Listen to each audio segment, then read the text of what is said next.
Así en términos generales, pues yo creo que la ciudad va mejor que el año pasado y el año pasado mejor que el anterior. Los datos económicos lo dicen, ¿no? Seguimos creciendo en materia de empleo, tenemos el mejor registro de contrataciones desde que hay registros, el número de contratos, la tasa de desempleo ha ido rebajándose de manera muy clara en los últimos años, al punto que hoy tenemos pues una tasa de desempleo que nunca habíamos tenido desde el año 2007-2008, porque la hemos ido rebajando. Estamos hablando de que cuando yo entré de alcalde, más o menos en el 2012, habían casi 30.000 desempleados en Santa Cruz. Hoy estamos en 16.000. Es decir, que hemos ido rebajando, hemos ido creando empleo y por lo tanto, desde el punto de vista económico, tenemos 7.000 empresas que funcionan en nuestra ciudad, un dato también que ha crecido exponencialmente en los últimos años. Bueno, yo creo que desde el punto de vista económico y de mantenimiento y creación de empleo vamos muy bien, ¿no? Desde el punto de vista de dinamización creo que también vamos muy bien. Desde el punto de vista de presión fiscal, pues somos de los municipios de España donde los vecinos pagan menos impuestos hasta ahora, porque con el basurazo obligados por el gobierno de España, eso quiero que lo aclares. Ahora lo vamos a aclarar porque la gente tiene que saber que mientras yo he sido alcalde, desde el 2011 hasta hoy, en el recibo de la basura o se congelaba o se bajaba. Eso es lo que ha ocurrido desde que yo he sido alcalde. O se ha bajado o se ha congelado, pero nunca se ha subido. Ahora voy a tener que subirlo muchísimo, obligado por el gobierno de Pedro Sánchez, por el gobierno socialista. Nos obliga a todos los ayuntamientos de España a subir porque él entiende que quien más contamina debe de pagar más. Y además entiende que no podemos bonificar eso, sino que lo tienen que pagar todos los vecinos. Y además entiende que el hecho de pagar más no significa que recibas un mayor o un mejor servicio. Vas a recibir los mismos servicios que hasta ahora. Es una locura que todos los ayuntamientos de España le hemos dicho que no debería ser. Él pone la excusa de que eso viene de Europa, no es verdad. Se podía haber escogido otro camino y ahora le va a subir el impuesto de basura, la tasa de basura, a partir del año que viene casi un 50% a los vecinos de nuestra ciudad. Sí, pero no te dan instrumentos que te permitan medir quién recicla más y quién recicla menos. Eso lo iremos viendo con el tiempo. Nosotros ahora, para poder aplicar eso, lo vamos a hacer con el IBI. Lo vamos a hacer con lo siguiente. Si usted tiene una casa que vive más gente y tiene más metros cuadrados, entiendo que tendrá más residuos. Y como tiene más residuos, pagará más. Eso es con lo que hemos aplicado nosotros. Seguramente hay otros ayuntamientos que habrán escogido otro sistema, pero eso no significa que estemos midiendo el que más recicla. El que más recicla no lo estamos midiendo, ¿vale? Y habrá un momento en que a lo mejor tendremos sensores en los contenedores para saber si en una calle se recicla más que en otra, pero todavía no hemos llegado a eso y sin embargo el impuesto lo tenemos que cobrar ya. Bueno, la gente pensará que es el ayuntamiento y no es verdad. Nosotros no hemos hecho eso nunca y ahora lo hacemos porque nos vemos obligados por la ley que aprobó el gobierno socialista que tenemos en España. Yo calculo que el año que viene tendremos más o menos en torno a unos 370 o por ahí millones de euros, el presupuesto consolidado. Todavía no lo tenemos, no puedo dar datos exactos porque se está elaborando en estos momentos y tendremos un presupuesto prudente, un presupuesto que no va a crecer, pero que tampoco va a disminuir de una manera excesiva. Pero como en España tenemos una situación de incertidumbre, el gobierno de España lleva 3 años sin aprobar presupuestos y los marcos presupuestarios se establecen desde el gobierno de España hacia abajo, con esta incertidumbre que tenemos, yo prefiero que seamos prudentes y mantendremos un nivel de inversión y de obras importantes. No vamos a dejar de invertir en los servicios sociales del ayuntamiento, que tienen prioridad. Mantendremos las obras fundamentalmente en los barrios que tenemos previstas, pero el presupuesto no va a aumentar, va a bajar un poco.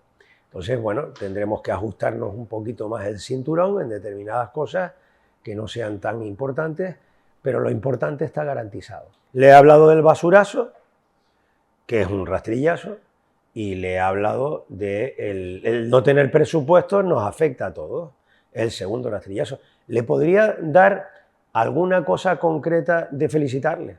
¿Ah, sí? Sí. Dígame uno. Mira, ahora vamos a inaugurar la rehabilitación del templo masónico. Ah, sí. Pues eso se ha El hecho, único de España, ¿no? el único de España. Eso se ha hecho con dinero que hemos conseguido que nos lo ponga el gobierno de España. Bueno, pues yo intento ser justo, ¿no? Hombre, fue una gestión que hicimos nosotros, ahí tuvo que ver mucho Román Rodríguez, que nos echó una mano, luego Fernando Clavijo y también Ángel Víctor Torres, ¿no? Pero lo conseguimos, los 3 millones de euros del gobierno de España. Bueno, pues en eso le tengo que agradecer. Yo creo que yo quiero ser justo, ¿no? El tema, yo siempre he valorado la estabilidad en política. Es muy importante para tú gobernar que tú tengas un gobierno estable, que entre tus socios no estés todo el día dándote puñaladas, que la gente no sepa que tienes un gobierno de pacto, sino para las cosas buenas. No hay cosas malas, las cosas malas se lavan en casa. Eso es justamente lo que no tenemos en España. En España tenemos un gobierno inestable, un gobierno que no es capaz de sacar adelante presupuestos, un gobierno que los de Bildu, los de Junts, los de Esquerra están continuamente boicoteándoles, haciéndoles más difícil gobernar para todos y pidiéndole cosas que crean injusticia, como por ejemplo esa condonación de la deuda para Cataluña, etc., ¿no? Bueno, yo creo que eso es malo y por eso creo que el gobierno actual es un mal gobierno, porque no es un gobierno estable, es un gobierno débil. Yo he gobernado con el Partido Socialista en Santa Cruz. En el año 2011 al 2015 goberné con el Partido Socialista. Ese Partido Socialista era un Partido Socialista con el que se podía hablar. El Partido Socialista de Patricia Hernández en Santa Cruz es un Partido Socialista donde es difícil poder llegar a acuerdos porque es un Partido Socialista que prima a ser oposición a resolver los problemas. Por ejemplo, Patricia Hernández el otro día decía, los contenedores de basura huelen mal. Y yo lo que le tengo que decir a ella, digo, bueno, pues vamos a sentarnos y vamos a analizar el problema juntos, te vamos a poner sobre la mesa el plan de limpieza de contenedores, a lo mejor hay que reforzarlo, pero no me digas ese titular, o es que olían a rosas cuando tú eras alcaldesa. Cuando tú eras alcaldesa, los contenedores olían a rosas, perfumados, y ahora que estás en la oposición, huelen. Yo creo que esas son las cosas que yo digo, hombre, uno está aquí, yo he estado en la oposición, cuando uno está en la oposición debe de contribuir a la mejora de su municipio desde la oposición.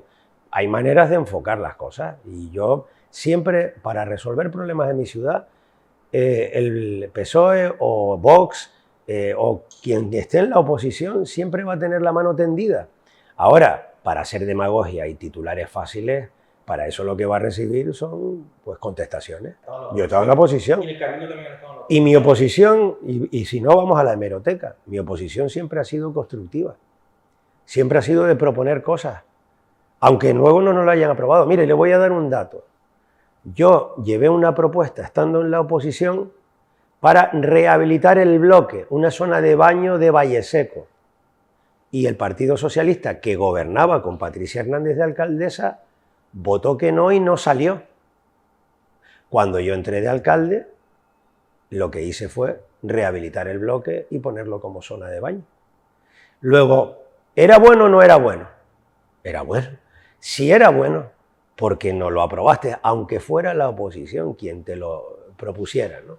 Entonces yo creo que en esas cosas nos falta un poquito de diálogo. Entono la parte de culpa que yo pueda tener o que pueda tener mi grupo de gobierno, pero sinceramente es muy complicado con la oposición que tenemos. Relajado no, la procesión va por dentro, yo también soy humano, pero creo que mi papel es intentar moderar el pleno y no echar leña al fuego.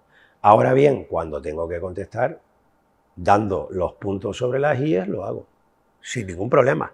Porque lo que no quiero tampoco es que solo quede en el ambiente el relato de la oposición.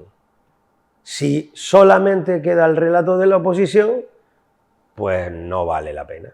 Yo tengo que decir las cosas como son, o por lo menos como yo las veo, para que no exista solo el relato de la oposición. Y fundamentalmente el dato, como tú bien sabes, mata al relato. Dato mata al relato, ¿no? Por mucho que se diga que esas flores son azules, no, son blancas. Lo podrás decir 20 veces que son azules, y a lo mejor hay gente que se lo cree, pero no, la verdad es que son blancas. Ahora mismo tengo mucha ilusión porque en 2-3 años estén terminadas todas las obras para que en Santa Cruz no tengamos que tirar ningún vertido al mar. Vertido cero. Hemos hecho muchas cosas. Hemos inaugurado y hemos construido una depuradora en Taganana. Hemos construido una depuradora en Igueste de San Andrés. Y ahora estamos preparando las obras para que todos los residuos desde San Andrés hasta Corán se vayan a la depuradora, que se está trabajando en ella para ampliar la capacidad que tiene de depurar residuos, se bombeen y todos esos residuos no vayan al mar. Los residuos, para cuando hay gente que cree que cuando uno le da a la cisterna, eso va a la nada, se diluye. No, no, eso va a una alcantarilla y lo que tenemos que intentar es depurar las aguas residuales y no verterlas. Bueno, yo tengo mucha ilusión, porque todas las obras esas están en marcha, de que en 3 años ese tema quede resuelto. Esa es una. Otros asuntos, algunos sitios en los barrios que necesitan de actuaciones concretas que llevan años esperando. Por ejemplo, en María Jiménez es el único barrio que no tiene polideportivo. Todos los barrios, o casi todos los barrios, tienen un polideportivo. Mayor o menor medida. Bueno, María Jiménez no tiene, ni nunca lo ha tenido. Bueno, estamos construyendo un polideportivo para María Jiménez y tengo la ilusión de que ese primer polideportivo que van a tener, pues se inaugure y se termine cuanto antes, porque es una idea, una propuesta mía. Igual que en Juan 23, que también estamos en una obra para un gran polideportivo en Juan 23, igual que en Taganana, que estamos rehabilitando el polideportivo de Taganana. Entonces, en materia de instalaciones deportivas, pues tenemos algunas cosas que están en marcha que me gustaría ver terminadas cuanto antes y que afortunadamente ya tenemos en obra. En vivienda pública, me gustaría que las viviendas que estamos construyendo en María Jiménez se terminaran cuanto antes para darle las llaves a las familias que las van a ocupar. Igualmente las 25 que hemos adquirido en Valle Seco, a un promotor privado, que las hemos comprado para convertirlas en viviendas públicas. Igualmente las 226 que tenemos ya el proyecto, de aquí a final de año firmaremos los convenios y el año que viene comenzaremos las obras de 226 nuevas viviendas en Cuevas Blancas, en el distrito suroeste. O que las 100 viviendas que se están construyendo nuevas en La Gallega, Visocán las termine cuanto antes, para que las familias que lo necesiten entren ahí. O que las viviendas que vamos a hacer en Ofra, que por cierto hemos conseguido algún dinero europeo para poder hacerlas, pues también comiencen cuanto antes. Los aparcamientos. Me gustaría que determinadas iniciativas que tenemos en materia de aparcamiento en el barrio de la Salud, por ejemplo, en el entorno de la antigua iglesia de San Gerardo, pues podamos verlas el año que viene, espero que ya en verano, estén terminadas. Nuevos aparcamientos para el barrio, nuevas zonas de plazas de aparcamiento en otros sitios. Estamos estudiando determinados solares en Ofra, también para convertirlos en aparcamientos.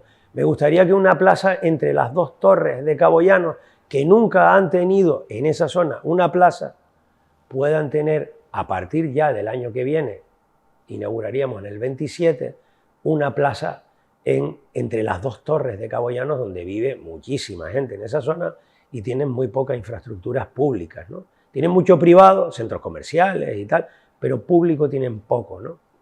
Entonces, ¿tenemos a Santa Cruz en marcha? Sí, son un montón de obras.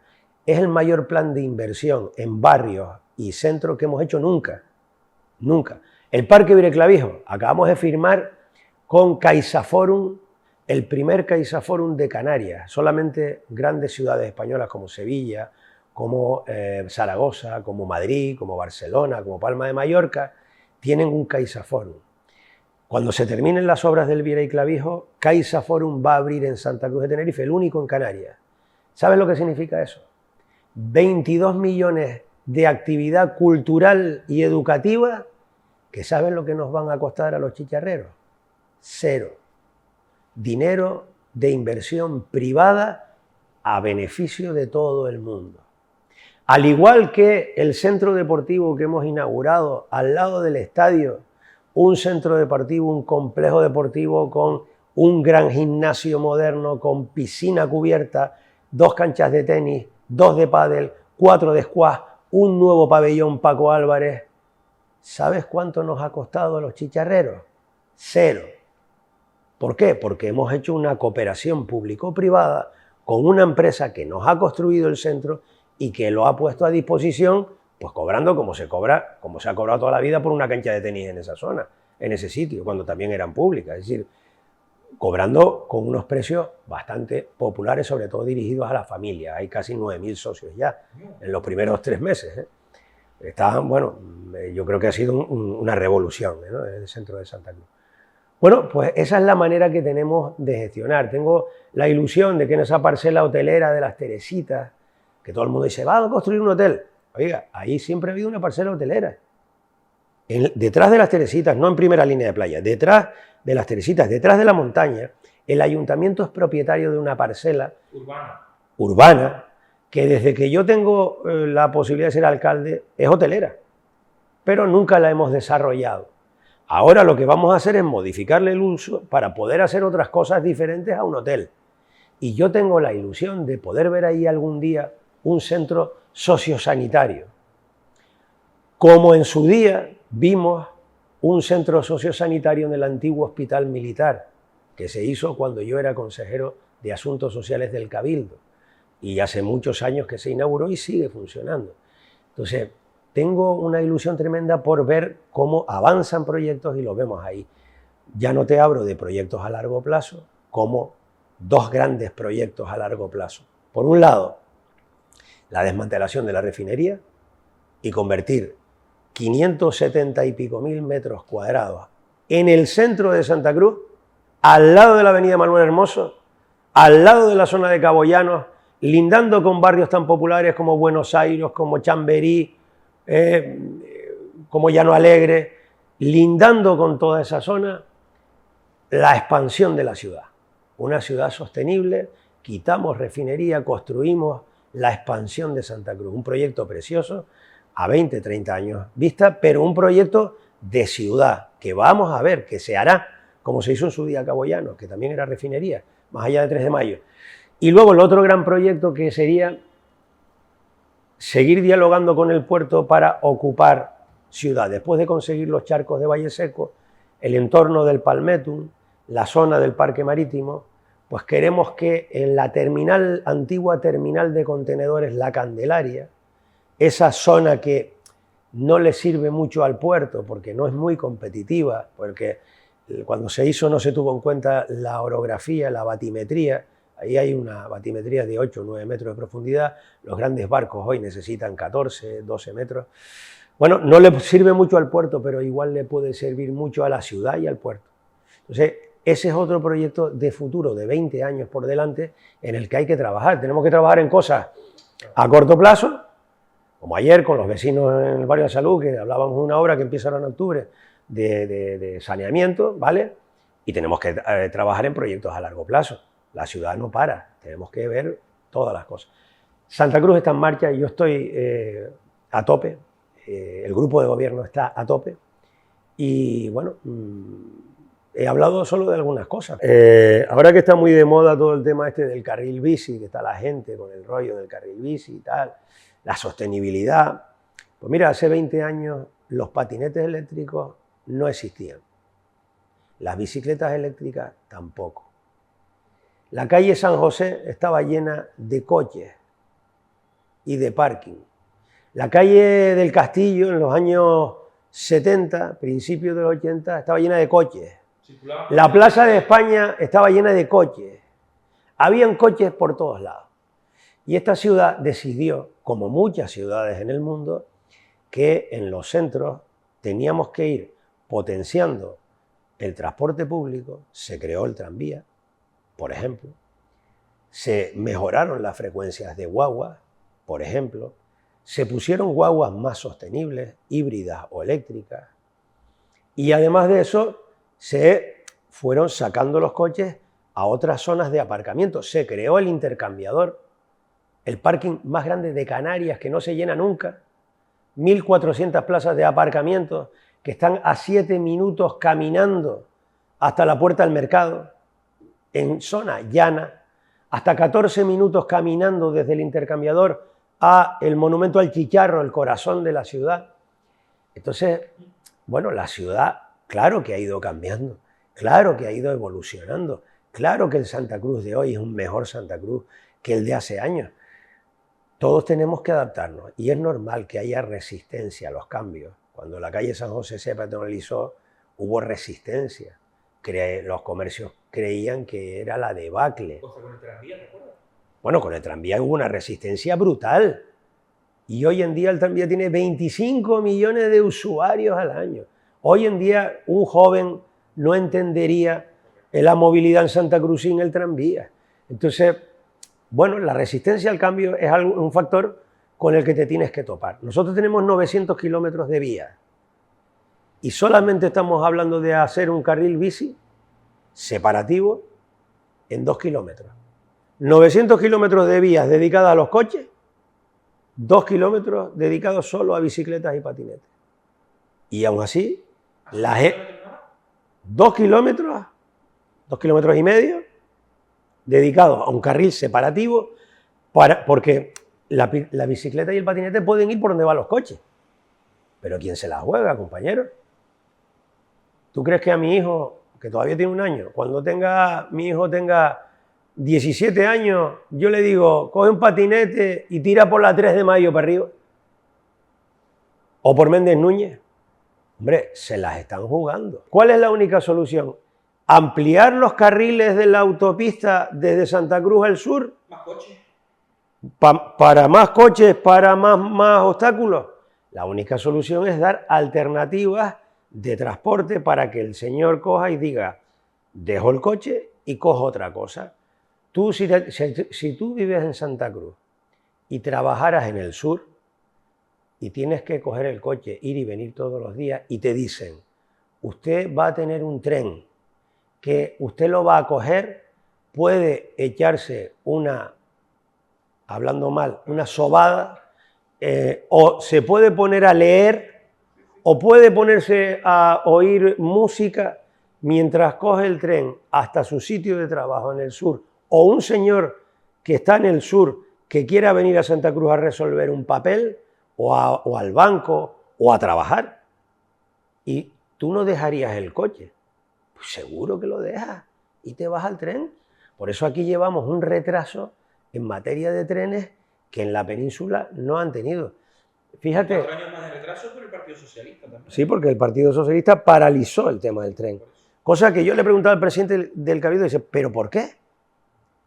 Y eso hizo que Gran Canaria, donde sí había un consenso político y el PSOE sí estaba a favor, fuera más rápido y hoy tiene el proyecto más avanzado que nosotros. Claro, aquí hubiéramos estado más avanzados. Nosotros perdimos 4 años, Entonces, la pregunta que yo me hago es, ¿por qué en la península tienes la red de tren de alta velocidad más grande de toda Europa y la segunda del mundo y no tenemos ni un solo raíl en Canarias?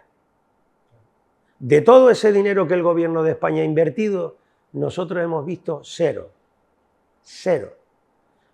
Eso hay que cambiarlo ya. Y ese mantra de ¿cómo vamos a poner un tren? ¿Cómo que cómo vamos a poner un tren? Es la alternativa para quitar el coche. No hay otra. A mí me gusta dar, por lo menos, hacer reflexionar a la persona que nos está oyendo que no todo es blanco ni todo es negro, que cuando tienes datos sobre la mesa, lo que sí reconozco es que muchas veces las instituciones y los políticos somos muy malos comunicadores. A veces comunicamos mal o comunicamos poco.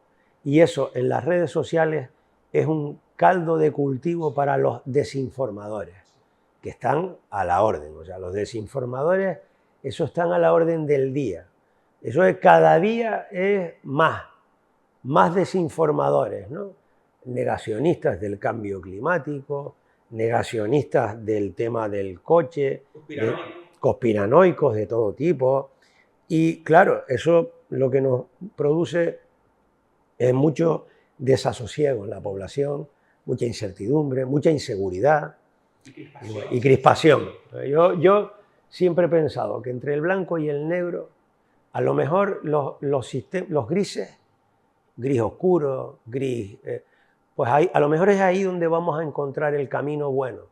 Porque quedarnos en o blanco o negro, mira, hay una cosa que yo siempre digo, todo el mundo quiere una ciudad más animada, menos debajo del portal de mi casa. Debajo del portal de mi casa quiero oír los pajaritos y el silencio. Somos egoístas. Exacto. Todo el mundo quiere contenedores de basura más y más limpios, menos debajo del portal de mi casa. Debajo del portal de mi casa no quiero ningún contenedor. Pero el de al lado sí. El de al lado sí. Entonces, todo el mundo quiere una ciudad animada, con terrazas, donde ir a tomar algo, donde disfrutar del tiempo que tenemos tan maravilloso, menos debajo de mi casa. Entonces, bueno, pues tenemos a veces que convivir. Una ciudad es convivencia, ¿no? Y en la convivencia, pues hay cosas que tenemos que tolerar. Porque si nos ponemos en el blanco o en el negro, pues a lo mejor no convivimos. La gente de Santa Cruz lo único que creo es que se sumen a todas las cosas que estamos haciendo, que las conozcan, que pidan, que reivindiquen sus derechos, porque sus derechos hay que reivindicarlos siempre, pero sobre todo que partan del conocimiento. Un mantra muy grande que siempre tenemos en nuestra ciudad: el ayuntamiento se ha convertido en un ayuntamiento talador de árboles. O sea, es otro mantra que hay por ahí, que el alcalde se levanta por la mañana, el concejal, don Carlos Tarife, coge una sierra y se dedica a talar árboles. Y nada más lejos de la realidad. Nosotros tenemos un plan de infraestructura verde que lo que está haciendo es poner más árboles en nuestra ciudad. Pongo dos ejemplos. La calle Costa y Grijalba nunca ha tenido árboles, hoy tiene árboles. La calle Pío Baroja nunca ha tenido árboles, hoy tiene árboles. Dos ejemplos recientes. Los que tuvimos que talar porque los expertos decían no tienen remisión, no se pueden revivir. Los árboles de la Rambla, justo llegando a Comandancia de Marina, 17 árboles. Pues lo que hemos hecho es una obra para mejorar los alcorques, mejorar todas las condiciones que tenían ahí que no eran ya las adecuadas, para lo que se plante crezca mejor. Plantaremos nuevos árboles. Los árboles de la Plaza del Orche, los que estaban, los tuvimos que talar, estaban enfermos, estaban huecos por dentro. Yo he visto esos huecos. Se hizo una obra, se mejoraron los alcorques. Vete ahora a la Plaza del Orche, que dentro de nada la vamos a poner ya con su nombre, se va a llamar Plaza de las Milicias Canarias. Y esa Plaza de las Milicias Canarias, vete ahora, la terminamos hace muy poquito. Ya se ven los árboles, ya se ven cada vez más, son unos flamboyanes espectaculares que darán sombra a toda esa zona y francamente nosotros estamos haciendo las cosas asesorados por expertos. Nosotros la última opción, cuando no queda otro remedio, es tener un árbol, pero ¿y si el árbol, por no talarlo, como recomiendan los expertos, se cae encima de un niño o de un padre o de una madre porque tiene un colegio al lado? La culpa del ayuntamiento. ¿De quién es la responsabilidad? Pues esas son las decisiones que no nos queda más remedio que tomar en aras del propio árbol y de la seguridad de la gente. Son mantras de la desinformación que hay por ahí, pero que me gusta poder tener al menos la oportunidad. De todas maneras, todos aquellos que piensen lo contrario, que estamos dispuestos a dialogar, que estamos dispuestos a dar la información, que este es un ayuntamiento que se reúne con colectivos todos los días, con entidades todos los días. que estamos dispuestos a eso sin ningún problema, para dar toda la información y dialogar, intercambiar opiniones. Intento ser un alcalde cercano y un alcalde dialogante. Ayer me pasó una cosa muy curiosa, y es que unos vecinos, unos chicos jóvenes, me escribieron por un mensaje privado de Facebook y me dijeron: alcalde, estamos en un polideportivo abandonado en el barrio de Salud Alto y llevamos un par de días que lo estamos limpiando y lo estamos arreglando porque lo queremos convertir en un circuito de coches de radiocontrol. Me mandan un vídeo y me los veo allí a los chiquillos trabajando y tal, chicos jóvenes. Entonces digo: ¿ustedes están hoy ahí por la tarde? Sí. Pues yo me voy a dar un salto, sobre las 6:30 estoy ahí. Y a las 6:30 estuve allí. Hoy están limpiando ya un poco la zona, les vamos a poner un punto de luz, les vamos a echar una mano, porque es verdad que es un polideportivo que está abandonado, no podemos arreglarlo porque está encima de un barranco y el Consejo Insular de Agua no nos da permiso, y bueno, por lo menos va a tener un uso, y los chicos se han implicado y hay que ayudarles. Bueno, pues eso es un ejemplo de ayer, pero esto me pasa mucho, casi toda la semana. Bueno, no siempre se puede, pero intento ser un alcalde cercano. Bueno, yo empecé en los jóvenes, entonces yo sé lo importante que es darle cancha a la gente joven. Yo empecé creando las juventudes en aquella época de ATI, imagínate, ha pasado ya muchos años, pero lo cierto es que en aquella gente, de ahí salieron los futuros dirigentes. Algunos siguieron por ahí y otros son dirigentes hoy en empresas o en instituciones públicas o privadas. Entonces muchos cogieron su camino, unos terminaron en instituciones públicas, pero otros tiraron por instituciones privadas. Entonces creemos, en este caso de Patricia y de todo el equipo que conforman los jóvenes, estamos creando, ayudando, fomentando futuros líderes de Santa Cruz, y la idea es apoyarles, ¿no? O sea, estamos muy felices, ilusionados con que esa gente siga para arriba.